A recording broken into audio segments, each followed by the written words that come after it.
Sadashiva Samarambham Shankaracharya Mathyamam Asmadacharya Paryantam Vande Guru Paramparam.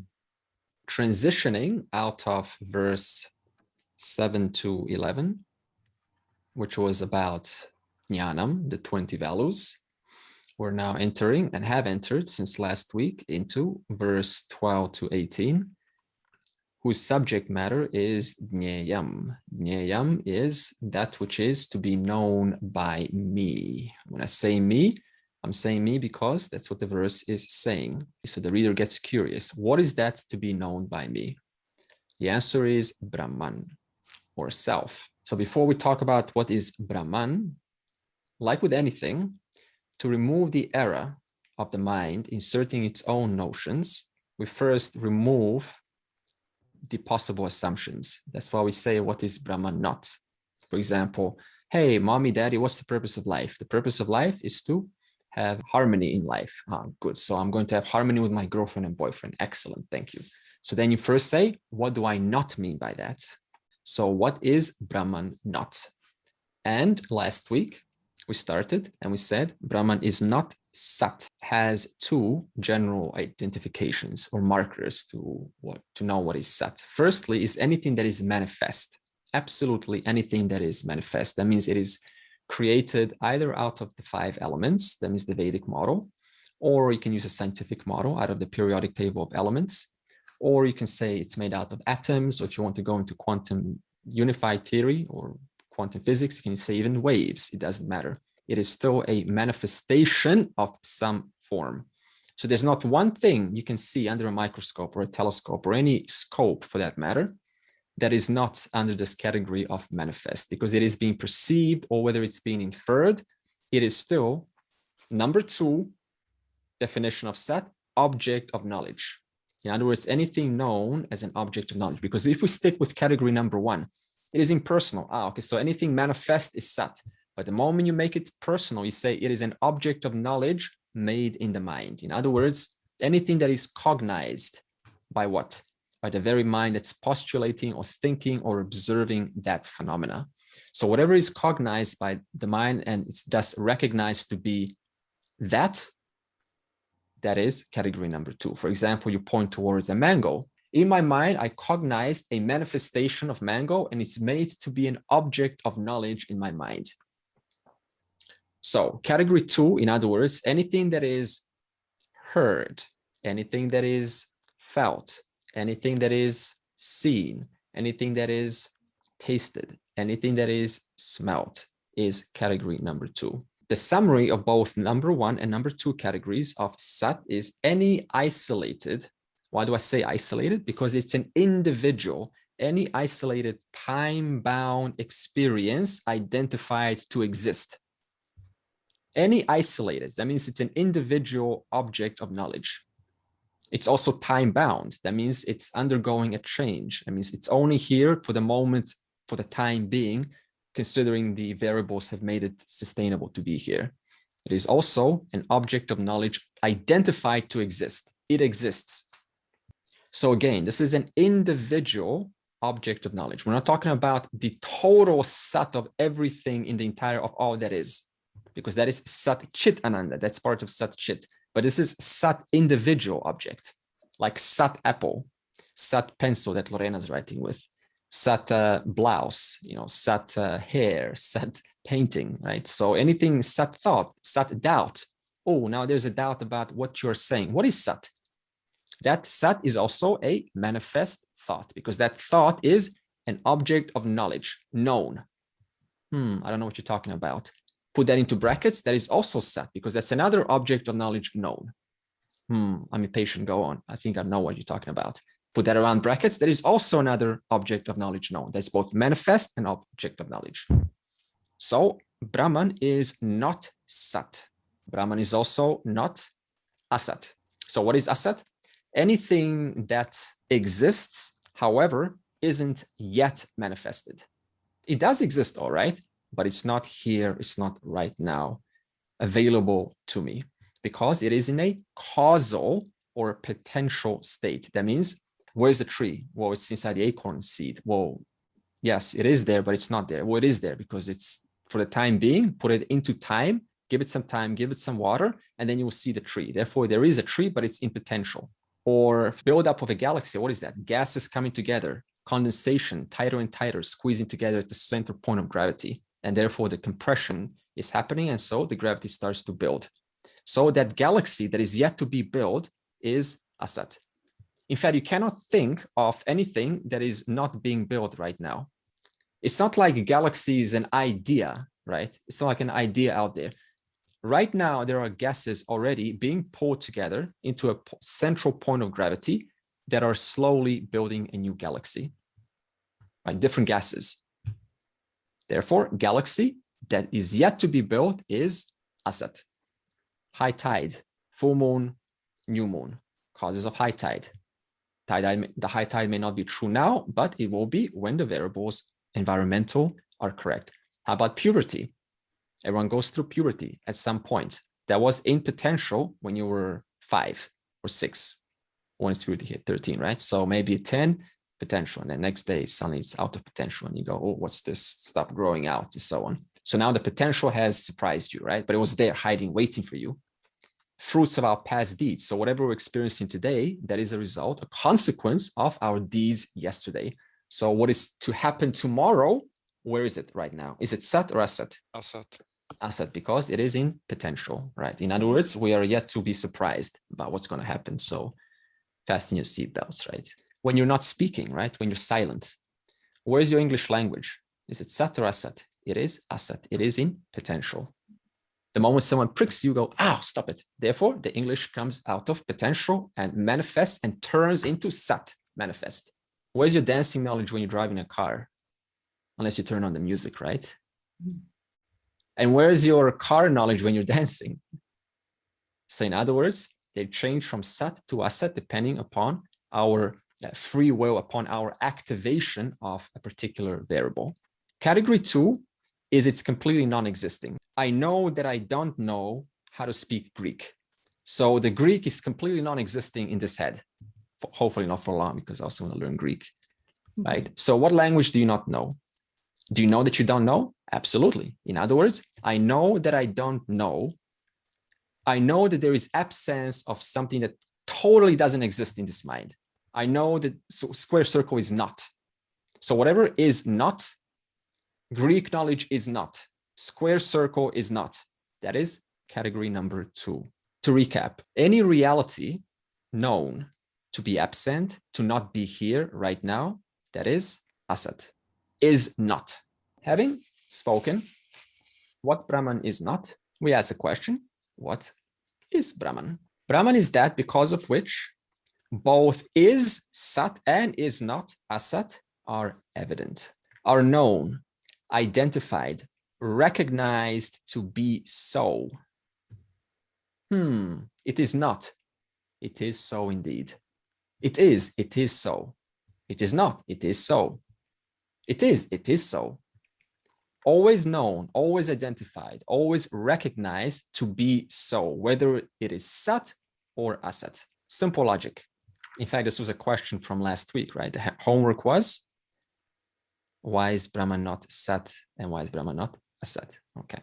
Suppose you have 2 different variables, variable 1 and variable 2, or 2 conditions. It doesn't matter, variable or condition, or 2 states.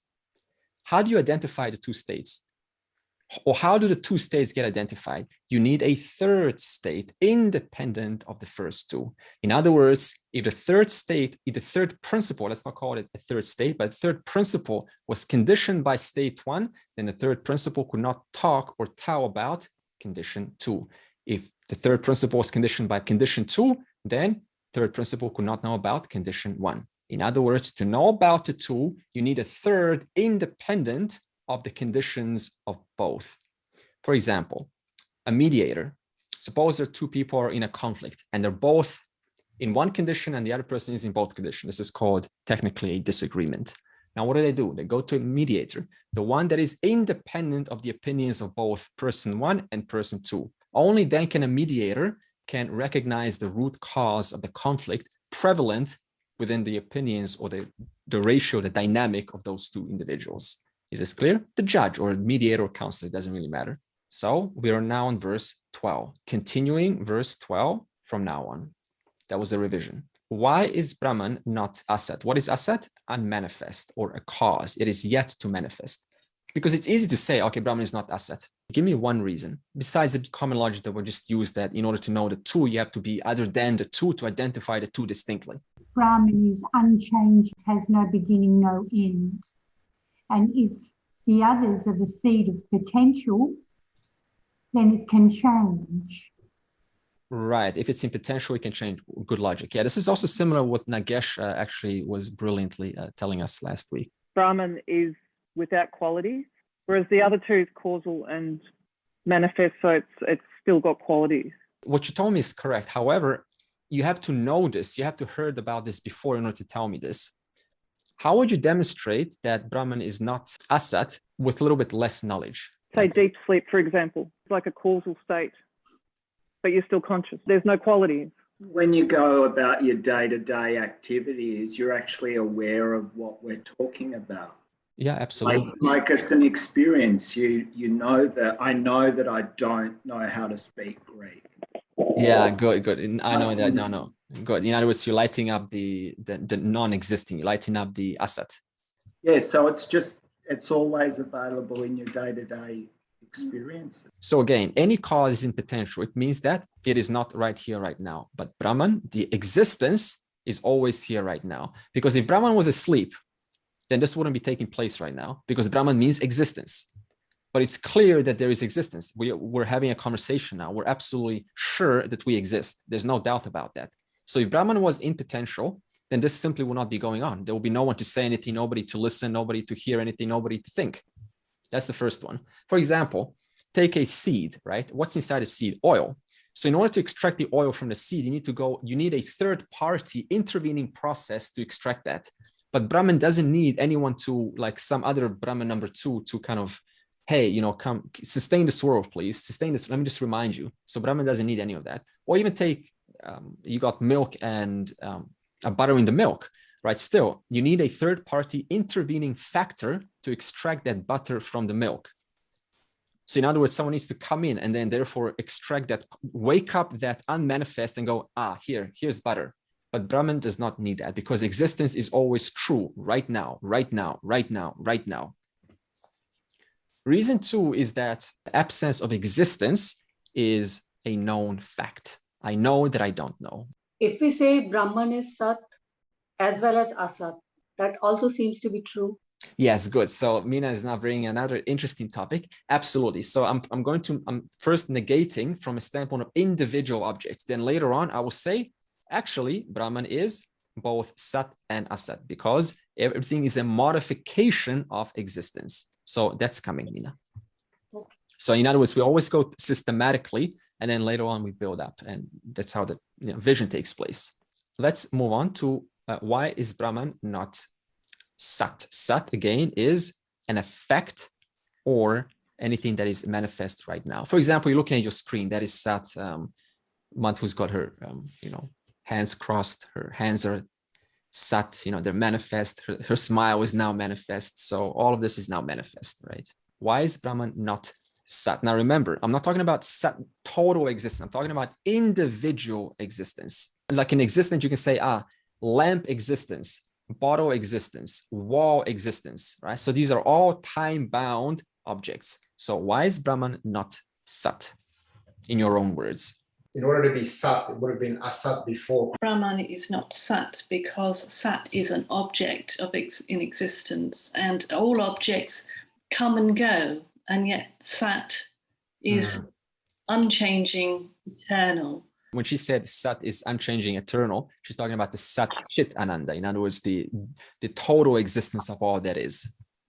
Yeah. In other words, you cannot put the total existence of all that is into one particular object and then observe that through the five senses, right? Because then what's keeping everything else going on while existence being squeezed inside your palm? So if Brahman was Sat, then there will be no knowledge of Asat, right? So in other words, we know both states all the time. It's common sense. Second is, if Brahman was Sat, then we would confine the total existence into a time-bound space-time phenomena. Then you have to now ask, okay, so then who created time and space? Was it Brahman number 2? In other words, you cannot put existence of all that is, including time and space, into time and space. In other words, Brahman is that which, in which time and space is. Recap. Brahman cannot be Sat nor Asat because both cause and effect are governed by time. You cannot think of cause effect unless you think of time, can you? Right? Tree, the effect.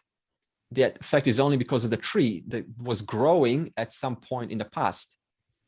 So cause effect and time, space, they are synonymous. In fact, you cannot think of anything unless you're thinking it in terms of cause effect. And you cannot think of cause effect unless you're including, whether explicitly or implicitly, time and space.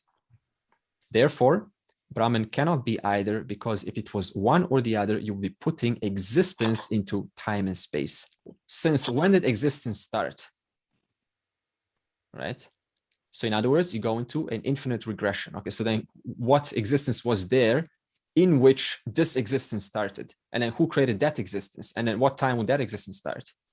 So it goes into this infinite regression. You cannot solve the problem if you put things into time and space. Now, the next verse will be the question, how to know Brahman as myself. So now we will take it more personal, because we always want to, bring it back down to us instead of keeping it intellectual, like Brahman out there and this and that. So let's make it personal. How to know Brahman as myself. Sarvatah panipadam tat sarvato kshishiro mukham sarvata shruti malloke sarvam avrityatishthati. That has hands and feet on all sides, has eyes, heads and mouths, faces on all sides, has ears on all sides in the bodies of the people, and remains pervading everything. Here, Brahman is presented not as one of the objects in creation, but with Upadhi as all objects, revealing how it is not Asat. In the next verse, he will show how it is Nasat. Through superimposition and negation, the entire creation becomes Mithya, and Brahman is its truth, Satya. With Maya Upadhi, Brahman is transformed, as it were, into this creation. When you analyze what any given object is, it disappears and consciousness alone remains. Therefore, we understand that the whole thing is superimposed upon consciousness, that is Brahman. And this consciousness can shake off everything and still be, while nothing can shake off consciousness and have a being. Because of a host of particular attributes, the varieties of bodies, each having its own peculiarity created by the differences in the upadhis, which are mithya, Brahman appears to be manifold. Since they are created by the mithya upadhis, they are also mithya, like a crystal appearing to have a color because of the proximity of the cloth. Here, the color in the crystal is mithya, while the crystal is satya, relatively. But the limitation of this example is that ultimately the crystal is mithya too. We cannot therefore extend this to say that the attributes of the upadhis are mithya while the upadhi is satya. The upadhi is as mithya as its attributes. The only point here is that the attributes created by the differences in the upadhis are mithya. Because of these differences in the physical bodies, minds and senses, there appear to be differences for Atma. One Brahman appears in the form of all the bodies with their attributes.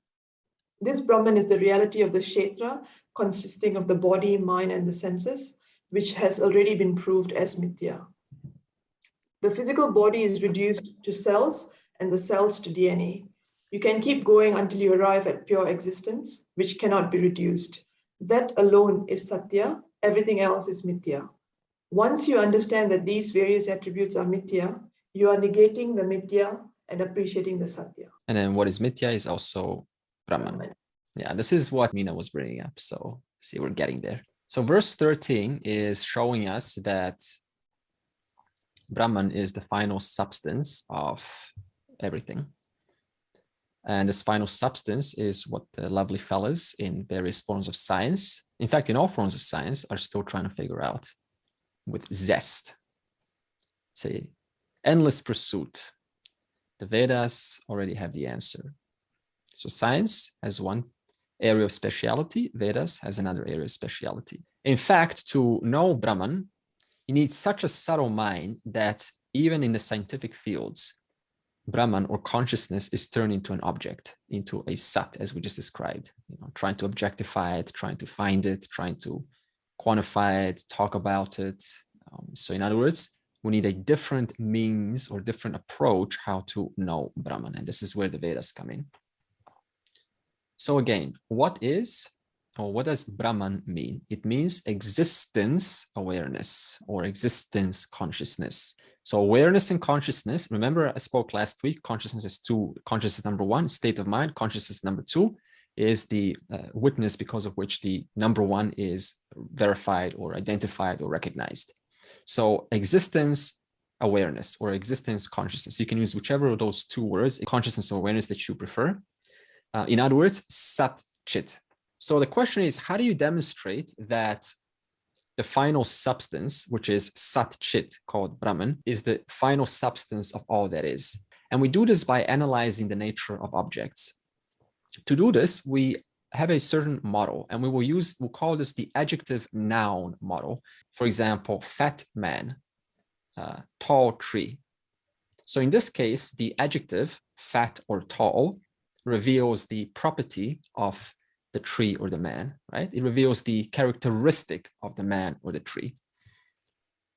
At the same time, the noun, like the man or the tree, can exist just fine without the adjective. You don't need to define the man as fat or slim or the tree as tall or short. The tree stands independent, whether it is tall or short or this or that. Tree is just a tree. Man is just a man or woman or whatever you want. So we're now describing something using the adjective noun model. But then you have another model also called adjective noun model. However, there's a slight twist here. Instead of saying fat man, we say things like golden ring. We say things like wooden chair or metal chain or metal pole or glass window. So these former words, these like glass, metal, gold, wooden, all of these are adjectives. And what do they reveal in this second category? They reveal the substance of the noun. For example, glass, window. The glass is revealing the substance of what the window is made out of. Wooden chair. The wooden adjective reveals the substance of what the chair is made out of. So it's still adjective noun model, but there's a slight shift there. So in other words, there's no such thing as a substance called ring. And we say golden ring, because you're unable to say ring or bangle or chain or anything of that matter made out of gold without the substance being there in the first place. So the name only enjoys its name because of the substance from which it is composed of, because of which it's holding it together. Golden ring. What is the ring revealing? Gold.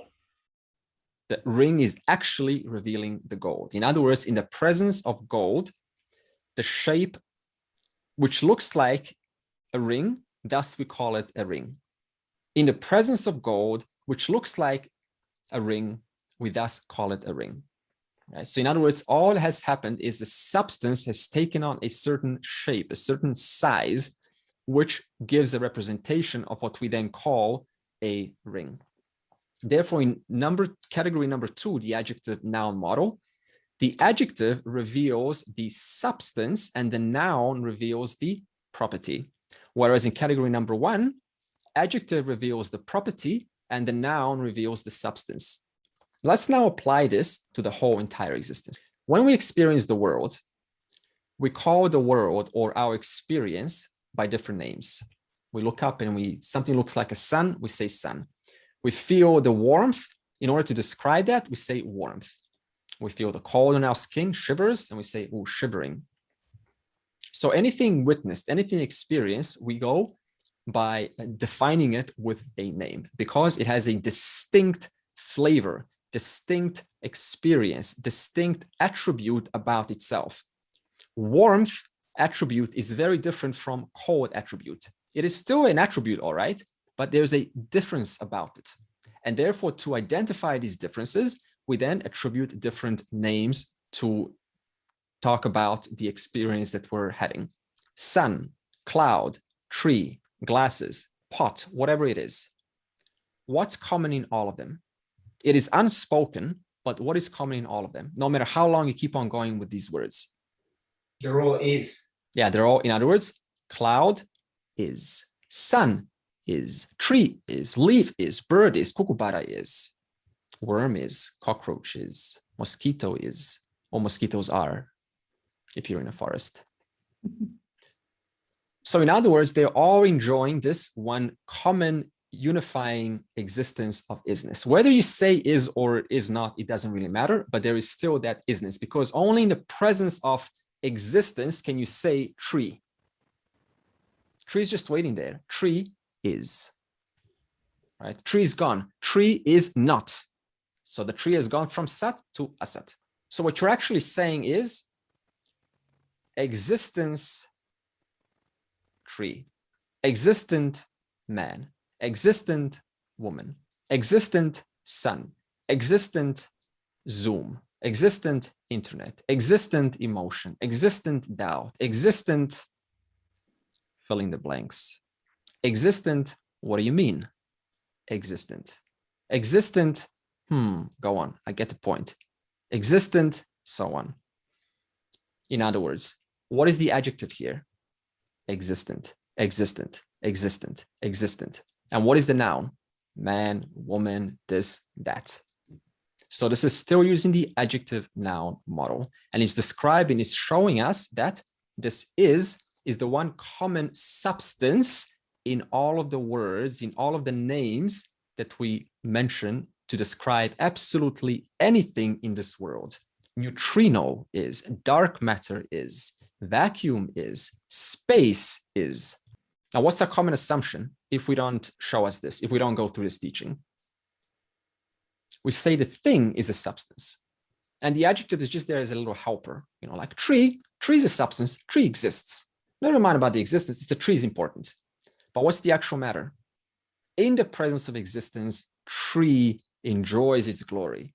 In the presence of existence, the pen or the ink or whatever, the element enjoys its glory.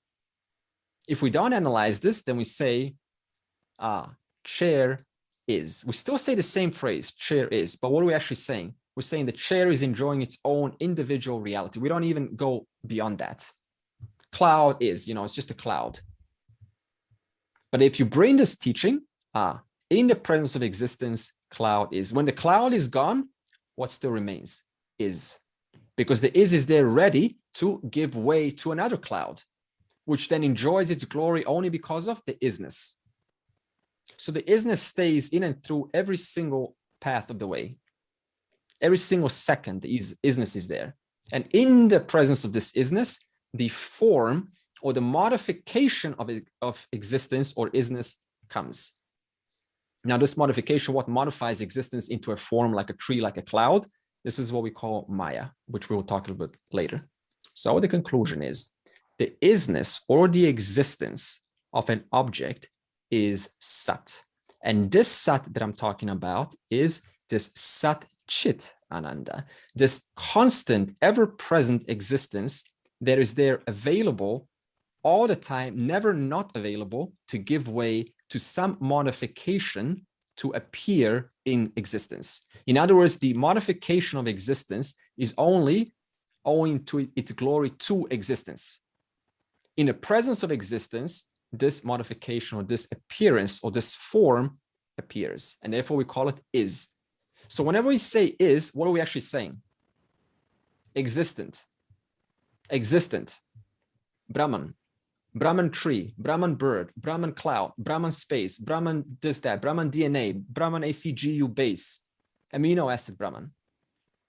Because in and through all of it, there is this existence, because it exists. How about we turn the language around to make it a little bit easy to understand? Bangly gold, ringly gold, chainly gold. Now, when you're wearing a bangle or a chain or a ring, And you say, oh, this ring is so tight on my finger. When I got it, when someone put the ring on my finger some time ago, it was perfect fit, but now it's tighter and tighter or something. Or, you're wearing a golden chain and the golden chain is rubbing against the skin. What's rubbing against the skin? Gold. The gold. In other words, whatever sensation, whatever weight, whatever mass is experienced, what is actually being experienced when you get rid of the noun, which we are accustomed to calling out, like the ring and the chain and the bangle and so on. I'm only experiencing the gold rubbing against the skin, or the gold around my finger that's feeling a little bit tighter. So a quick question. Knowing now, as we will investigate further into this, that Brahman means Sat, not Sat as in category 1 Sat and Asat, not that, but as in Sat, total existence that is ever present, giving way to individual object existence. Knowing that Brahman is Sat, where is Brahman? The first one to find Brahman gets 10 points. Where is Brahman not? Okay, good. Now, why is this the case? Because at every level, as the book was talking about Mithya, at every dependent upon, the deeper you go inside any form, the smaller you go, you find that there is an isness of that form. So whatever form you're talking about, that form is, wave is, quark is, gravity is, man is, woman is, your body is, bones are, bone marrow is, veins are, blood is, mitochondria is, nucleus is, ACGU base is, atoms are, smaller and smaller and smaller. Why is it then so difficult for the person to know oneself as Brahman? Why is it so difficult for a jiva, knowing that everything is Brahman, so difficult for the person, even after hearing this knowledge, to know oneself as Brahman? Too identified with the body mind. Good. In other words, as the book was talking about, superimposition, upadhi. Upadhi means that which as though lends its attributes to something else. That something else, as the book was saying, is called upahita. Upahita is that which as though borrows attributes from something else. So in other words, Brahman is upahita and body or anything of the matter of the mind is upadhi, which as though superimposes its attributes onto the template, onto the upahita, Brahman, consciousness, myself. So the answer is why it's so difficult is because jiva always experiences existence in some form. When are you ever experiencing pure existence? No, never. We always experience existence as something. Happy existence, unproductive existence I'm experiencing, productive experience of existence I'm experiencing, state of mind existence, confused existence, certain existence, non-certain existence, enlightened existence, non-enlightened existence. In other words, the existence, the pure Sat Chit is always mixed with something. And therefore the jiva is unable to identify what out of this total mixture is pure Sat Chit and what is that which is left over called the upadhi. That means the superimposition. That is the challenge. The challenge of separating one as though separating from the other. The reason I say as though is because paradoxically, whatever you separate is also Brahman. So in other words, you cannot separate because there's only Brahman, but we're going to get to that stage. So for now, initially we say, why can we not identify Brahman, myself, being pure, unspoiled, untamed, conscious existence? Because my experience is always mixed with myself, being Brahman, consciousness, existence. Therefore, I say, am I this thought? Am I this, person? Am I this idea of being liberated? Am I this, what am I here? Because there's this mixture going on. Suppose we ask the question, then how do you experience, I'm using the word for intentionally, how do you experience pure existence? How do you experience Brahman, Sat? Before you say, you can't experience that, wait. So let's give us some possible solutions just for fun. Here's one way.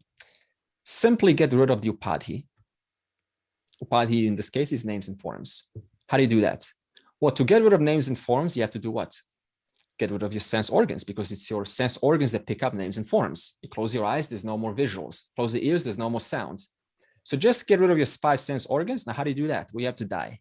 So that's a little bit tricky there. But there's a problem. If the person were to die, what happens then? My ignorance is still mixed with existence. No solution. Because the person who has died, thinking they will be now at one with consciousness, with all that is still carrying their ignorance. And that ignorance, those false notions, was still as acting as the Upadhi superimposed over myself. No solution at all. In fact, I heard a story some time ago that there was a young fella who, having heard that I'm consciousness and all that is, and upon death will merge with God, he actually jumped from a cliff. Right? That's what you call an unqualified mind, because he thought, hey, what's the point of living? I want to be one with everything. Now, if you want to jump off a cliff, the understanding is clearly not solid, because if one has fully ascertained this knowledge, there will be no question of trying to shorten one's life, because you'll be understanding that all that is here is one reality, and I am enjoying participating in this one reality. That is a proper, healthy understanding. The understanding of wanting to escape or come out or end one's life because they're tired, even though this will probably come at some point in the future, which is understandable because prana starts to deplete and therefore the person starts to kind of let go of life more and more. A healthy life, healthy system, healthy perspective. That is all that we need. So in other words, a qualified mind is highly crucial in order to hear this knowledge. Otherwise, the person, again, would turn this into some kind of a convoluted notion. So flawed method doesn't work. Another slightly better method is called Nirvikalpa Samadhi. So this has a little issue. It takes 20 plus years, or 10 years maybe, or 5, probably 10 more years to master. You have to meditate for hours and hours and hours and be a real recluse. In other words, an ascetic, constantly to yourself and non-distracted by the world. So a loner, not in a negative sense, but really focused. The only issue with this is Nirvikalpa Samadhi is time-bound. In other words, you spend 20 years only to experience something that is short-lasting. However, it does have huge benefits because it can help the person realize a lot about themselves. However, you don't have to go that hard path because Jnana Yoga, what we're teaching right now, does that for you in a much shorter time, in a much more reliable and stable fashion. Because with Nirvikalpa Samadhi, you have to literally be disciplined and reject a lot of things around you, even parents and all that, anything that's distracting. Plus, on top of that, you need to, even if it does come, it's like, okay, now it's gone. Now what, right? Okay, now let me go back into Nirvikalpa Samadhi. So in other words, it's still time-bound phenomena. Whereas knowledge, what we're learning, stabilizes it, plus brings it to full fruition. Then we've got the Chandogya chapter 6 method. Chandogya Upanishad, Udalaka speaks to his son, Shwetaketu. Says, dear son, you can't experience existence because it is never an object of knowledge. It is never apart from you because you are that very existence that you're trying to experience. In other words, you cannot experience yourself as an object of knowledge because it's only in the presence of you that an object of knowledge is experienced. That is just common sense. So in other words, the substance or the existence or sat, the sat means sat chit, that means Brahman, can never be an object of knowledge because you are that very sat that we are speaking of. And as I said, it's only in the presence of you that every object of knowledge is validated, verified, known, recognized. And what is the nature of this existence, of this sat? The nature of this sat is chit. And chit means awareness. So it's not like sat and chit are two different things. It's not like sat depends on chit and chit depends on sat. Existence depends on awareness and awareness depends on existence. They are one and the same reality described from two different standpoints. How to prove this? Very easy. Can you exist unless you are aware that you exist? Can you sat yourself unless you are chittish? Can I even say that? Hold on. I need to exist to be aware. And I can't be aware unless I exist. Sat chit, they're never two different things. They're one and the same. Whenever we talk about existence, we're talking about consciousness. Whenever we talk about consciousness, we're talking about existence. That's why the Mahavakya says, Aham Brahman Asmi. Now, why is this Asmi at the last? That's because the Indian languages tend to put the verbs last. So it's more like Aham Asmi Brahman. Chocolate bahut mahenga hai. Chocolate is very expensive.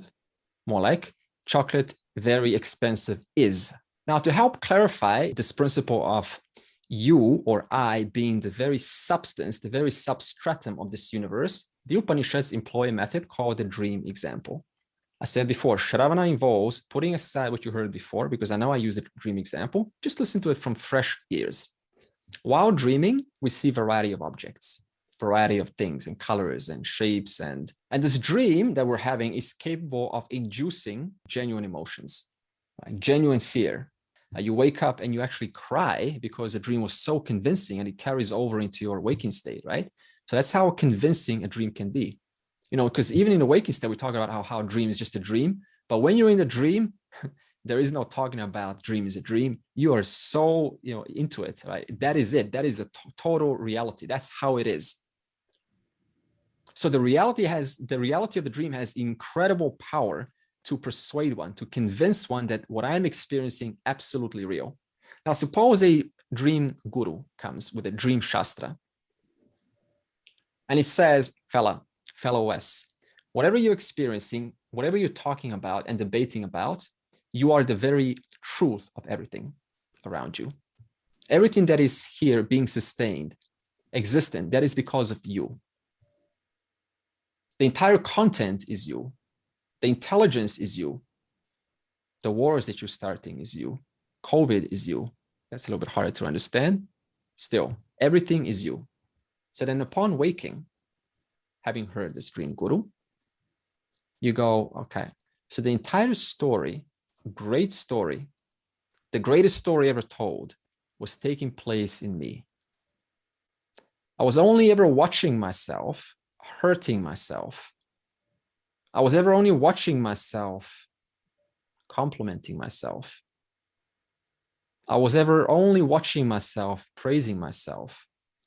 The whole thing was just me in different shapes and sizes. Me existence appearing as the dream, so powerful, capable of persuading me that I am a small individual, a small part, a small appearance within existence, when in actual fact, I am the existence.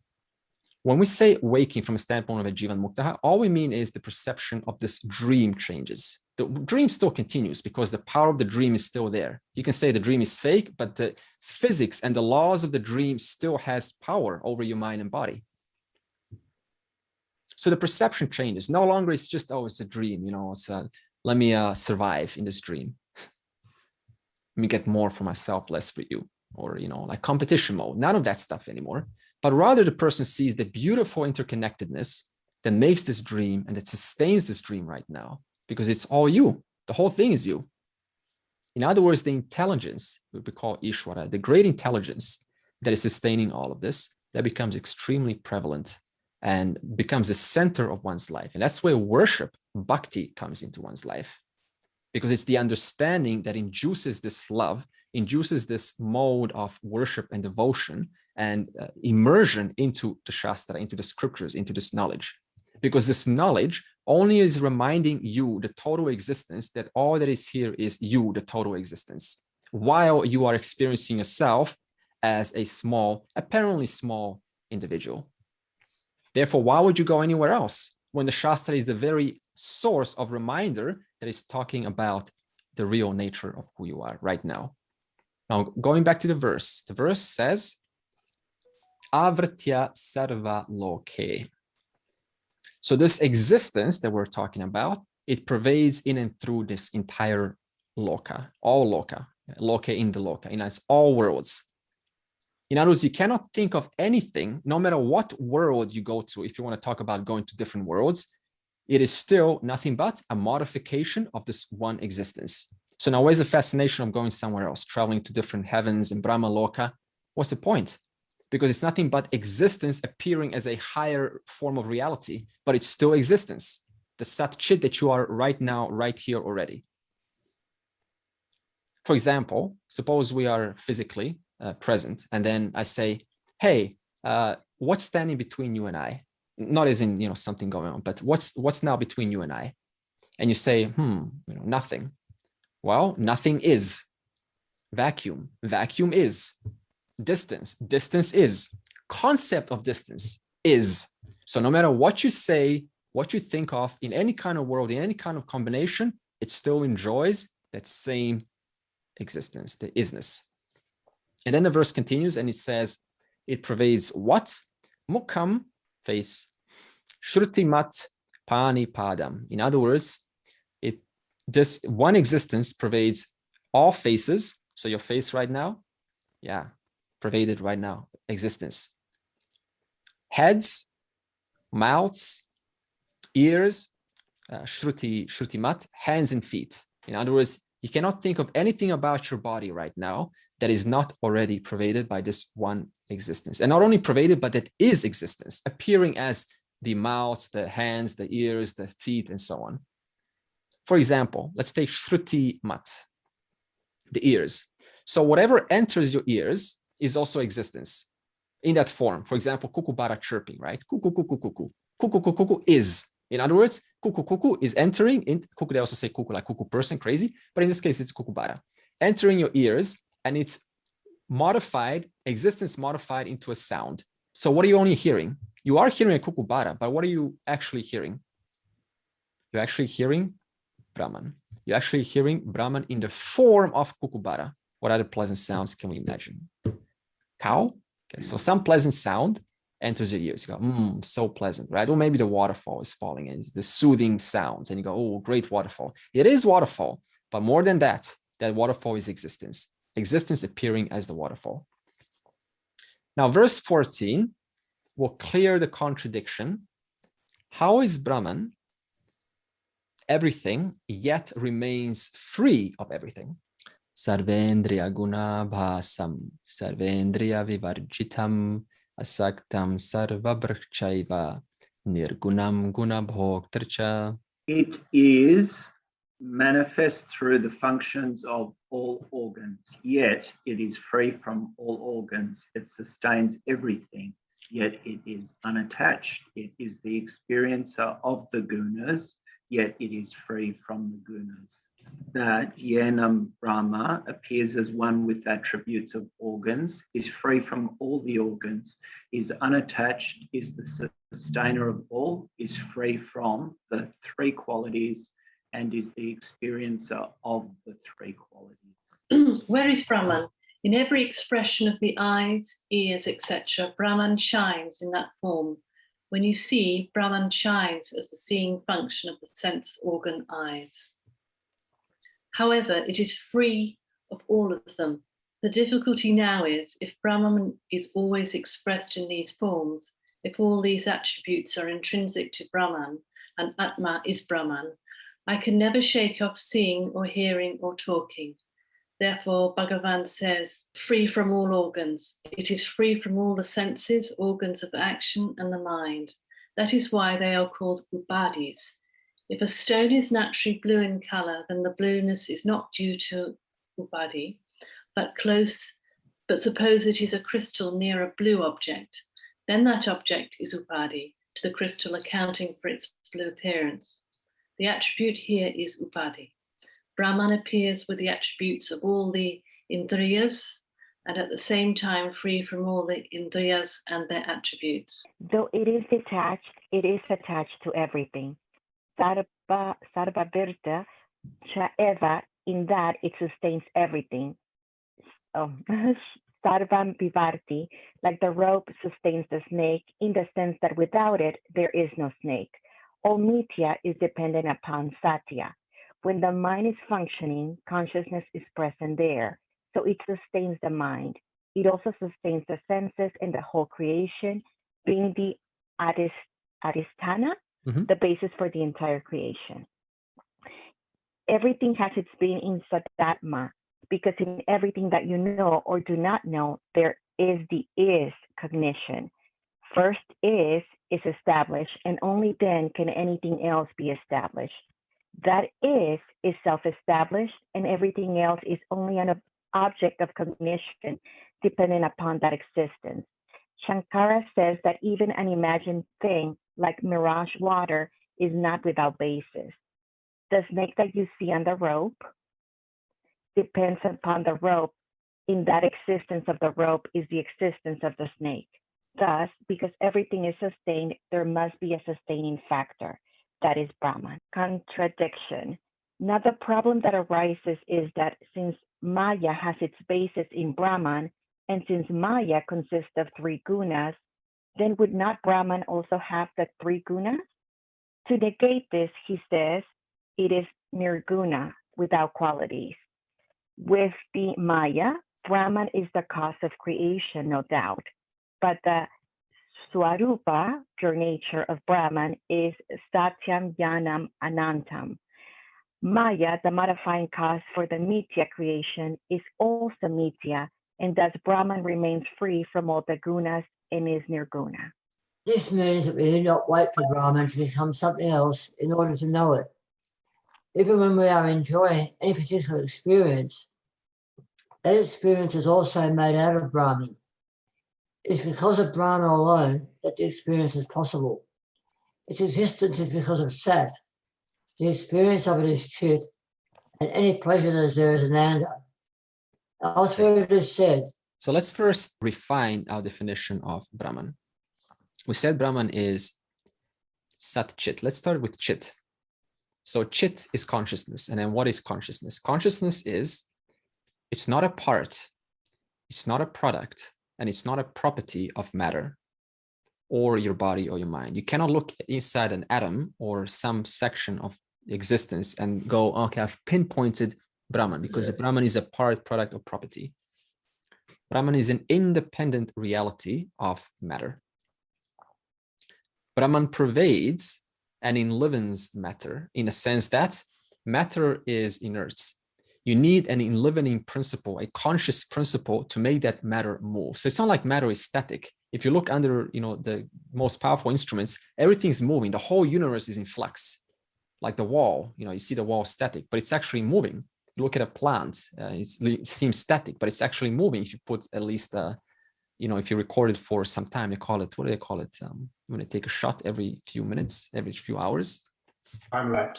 Time lapse. Yeah. So you can see the beautiful intelligence of how that plant is moving, even though there's no wind and it seems totally still, it is moving, a lot of movement there. So Brahman enlivens the matter, just like, for example, prana, they call it chi, or just your energy throughout the system enlivens your body or your mind, or electricity enlivens the complex circuitry. So you cannot see electricity, you cannot see prana, and you cannot see Brahman. You cannot, because it's beyond perception. Also, consciousness survives after death. Even though it survives the body, it can no longer be manifest because the manifesting instrument is gone. So in other words, we need an instrument called the body-mind to manifest consciousness in the form of a person. So it's not like the consciousness is gone, just the instrument is no longer working. Just like a mechanical instrument breaks down, it's not like electricity is gone. Electricity is still there, but it cannot longer operate through the complex circuitry. Therefore, it cannot express itself. Electricity cannot express itself in a form of sound. Electricity cannot express itself, consciousness, in a form of a person. For example, a little bit more quantifiable. Suppose I shine a light and I'm holding a surface, and right behind the surface, there's a hole, like an infinite hole, like a black hole. Now, when I shine the light, you see the light on the surface, yeah? But the moment the light turns towards the hole, what happens? Do you see the light? No. Why? Because there's no reflecting medium. Therefore, you can no longer see the light. Does that mean that the light is gone?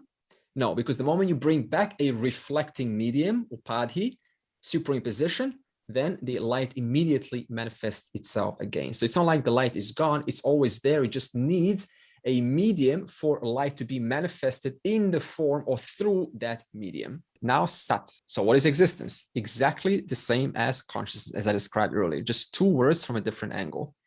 In other words, I cannot be conscious of my existence unless I exist in the first place.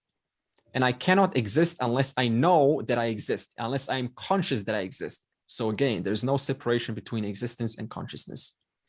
Existence, again, is not an individual part, even though the first initial verse 12 existence was existence of an object. That is individual.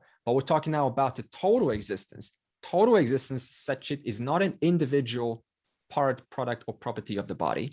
So you're not going to find somewhere inside, okay, I've pinpointed existence in a body or somewhere in the universe. Suppose science is looking for the final particle, the existence particle, the particle that gives existence to everything else. You ain't going to find it. Never. Because it is not a part, product, or property of matter. Again, existence is an independent reality of matter. Therefore, no amount of matter-made instrumentation is ever going to pick up existence, because there are two orders of reality, two different orders of reality. It's like the snake trying to detect the rope. It's like the movie screen character trying to see the movie screen. Impossible, because there are two different orders of reality. So existence is the independent reality, or the content, that's a better way to understand it, the content of existence. Just like the content of a pot is clay, the content of the entire universe and thoughts, everything, sounds and sights, is the one existence, because it exists. Existence is also not limited by the boundaries of the body or the mind. Therefore, we cannot limit and say, I've contained existence. Just like, for example, light shines on a room. No object in that room can suck up all the light and direct it just towards itself. The light is going to shine everywhere. The object can say, unless it's probably a black hole and the gravity sucks up all the light, but that's a different story. So no object can steal the light just for itself. The light will spread beyond just one object. It will illumine whatever is in the presence of that light. So existence is like that. Whatever exists is only because it enjoys its glory in existence. That means existence is bigger than that which exists. So now challenge is, if existence consciousness is the content of everything in this universe. In other words, what this means, it's always associated with some name or form, as I described earlier. There's always a mixture. If existence consciousness is always associated with some form, then how do we reveal the pure existence consciousness as myself? How do I, as so to speak, take it out, isolate it, and go, this is pure existence consciousness myself? For example, suppose I want to teach you light. I want to show you light.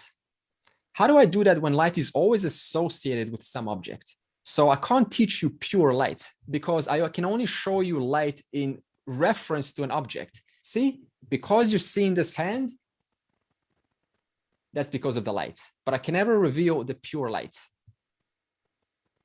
Even a lighthouse, for example, that's shining light, from 20 kilometers away, you say, okay, well, that's kind of pure light. No, it's not, because that light is only in reference to a black background and in reference to your distance to the source of the light, because the closer you come to the source, it's going to be much brighter than if you stand 20 kilometers away from the lighthouse. So you're never actually experiencing the pure essence of the light. You're only ever experiencing modification of the light. So the question is, how do you teach pure light? What paradoxically is, the way to teach pure light is through an object. Initially, I said you cannot teach light because light is always associated with an object. But paradoxically, the only way to reveal the light, to teach the light, is through an object. How? Krishna employs a method called Adhyaropa Apavada Nyaya. Adhyaropa means superimposed attribute or property. Apavada, A-P-A-V-A-D-A, Apavada means withdrawal of Adhyaropa, withdrawal of that superimposition.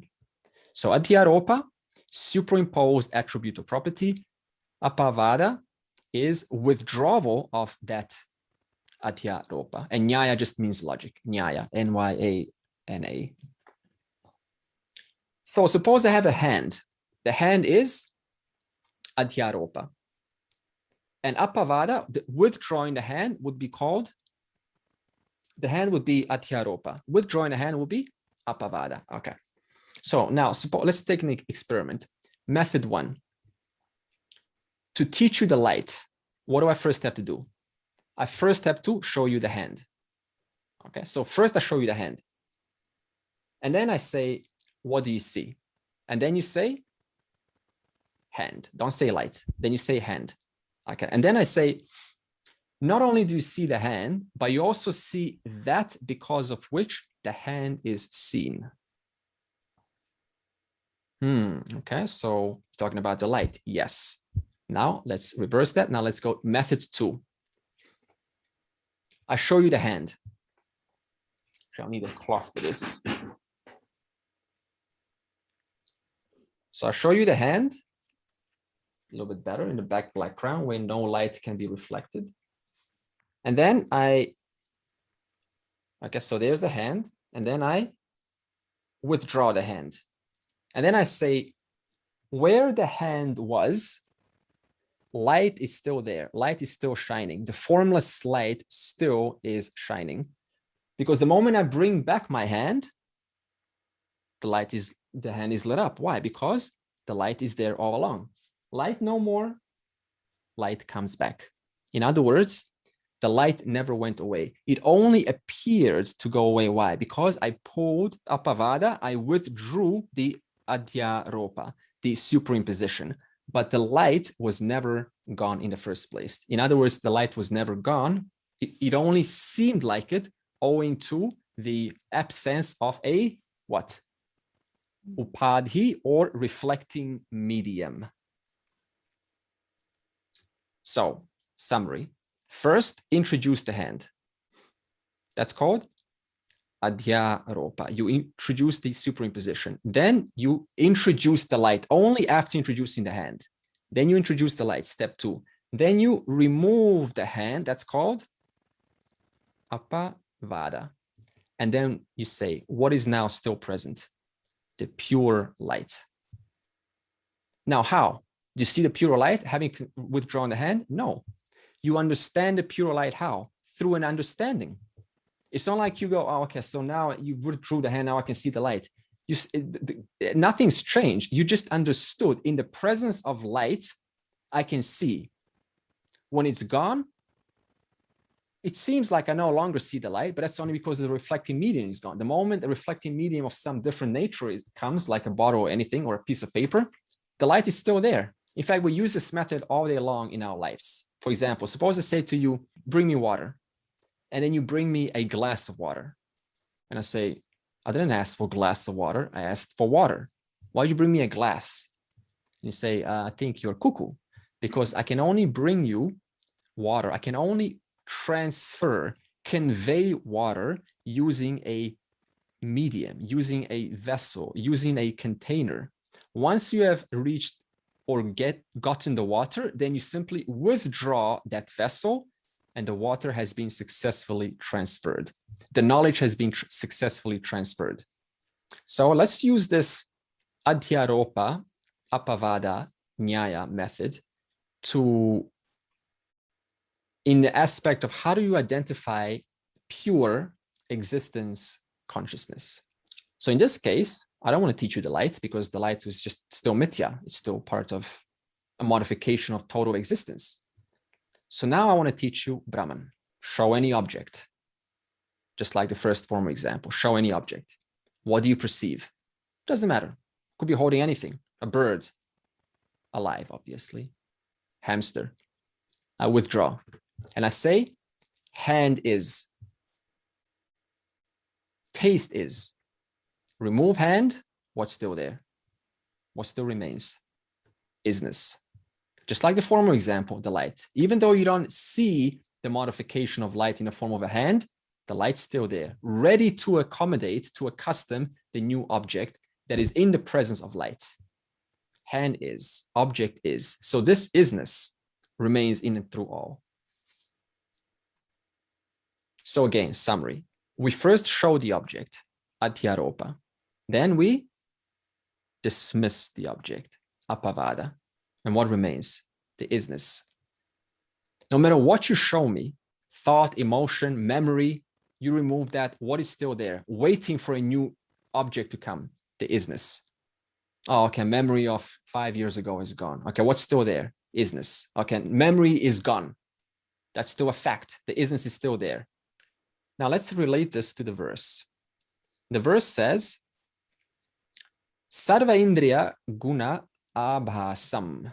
In other words, existence manifests in a form of sight, sound, taste, smell, touch, and it's identified through the five senses. And the five senses are also made out of existence. So not only is that which is being picked up existence, but also the very instrument which is picking up modification of existence is also a modification of existence in the form of the senses. For example, whatever you perceive, in every perception, light is recognized. Right? In other words, otherwise the object won't be perceived, right? So whatever I show you, not only are you seeing the object, you're also seeing the light, right? Let's take a little cloth, a blue cloth, right? Cloth, okay, piece of paper, right? So yes, you're seeing objects, but only why? In the presence of light. So in every sensory perception, like sight, sound, taste, what is recognized? Existence. Taste, existence. Bitter taste, existence. Sweet existence. Sweet taste, existence. Smooth feeling, existence. Rough feeling, existence. Sound is, that isness, what is it referring to? Existence. The fact of that existence is Brahman.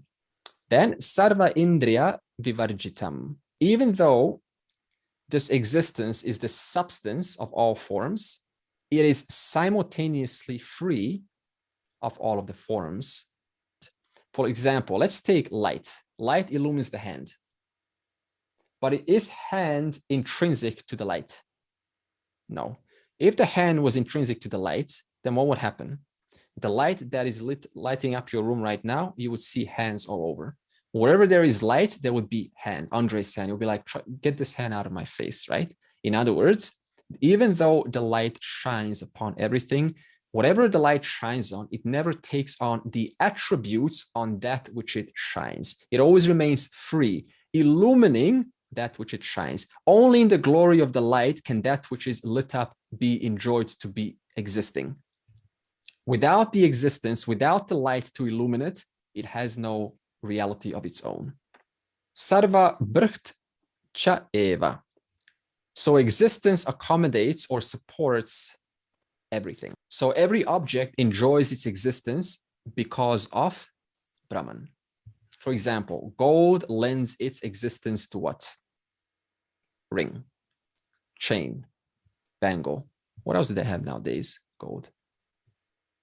Golden something, right? So whatever existence or glory a bangle, chain, or ring enjoys, that existence belongs to the gold and not the ring, not the chain, not the bangle. Because bangle, chain are only modifications of the one substratum. And then asaktam is unattached. Brahman is, in other words, free from any object. Even though every object is Brahman, Brahman simultaneously is free from every object. For example, space accommodates everything in creation, and yet whatever it accommodates is not glued, is not stuck to space.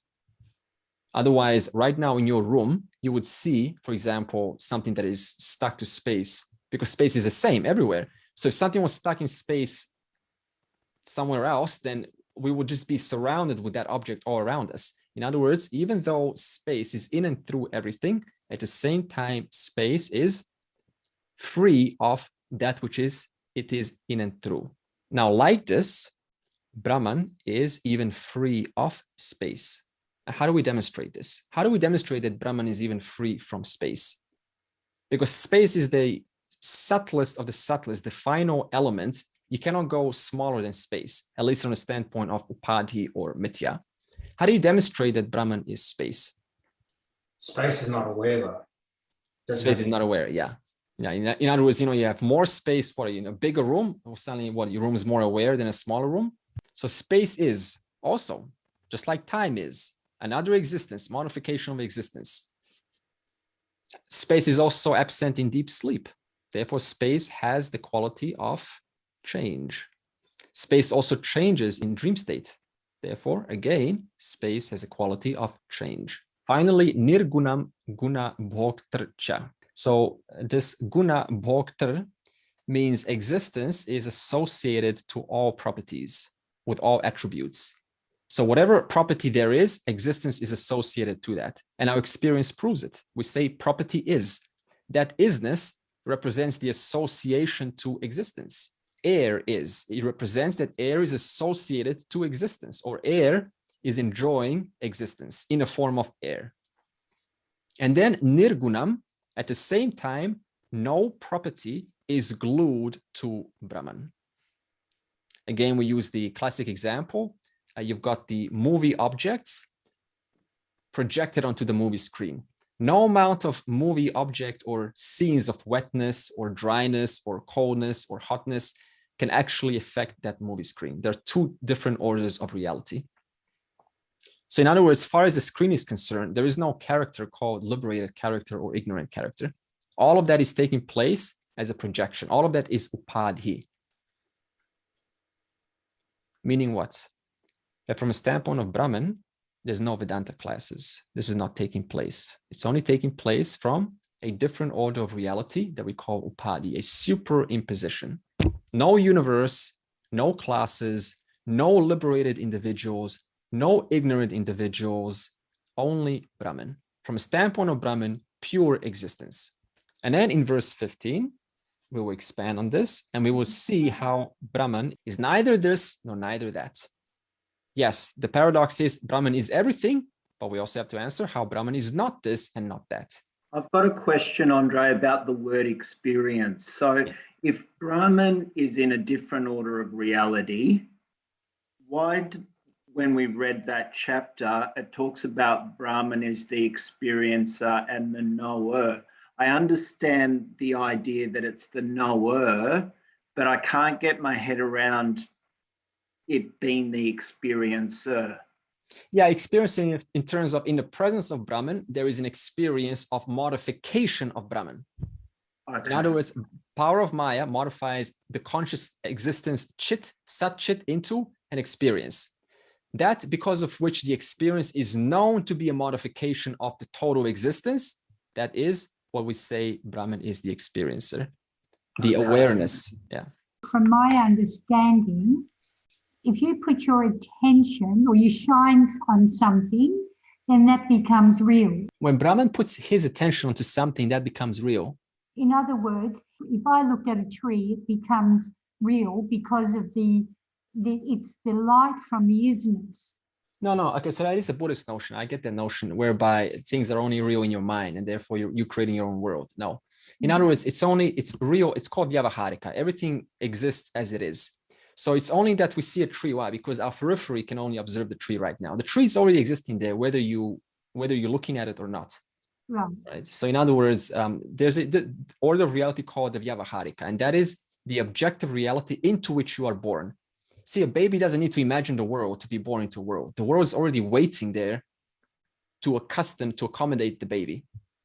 And that world that is waiting there and will still remain there after this body goes away, that is called this vyavaharika reality, because he has to continue to keep providing a field of experience for other jivas to enlighten and stop being reborn. Sarve bhavantu sukhinaha, sarve santu niramayaha, sarve bhadrani pashyantu, ma kaschit dukkha bhag bhavet. Om Shanti, Shanti, Shanti.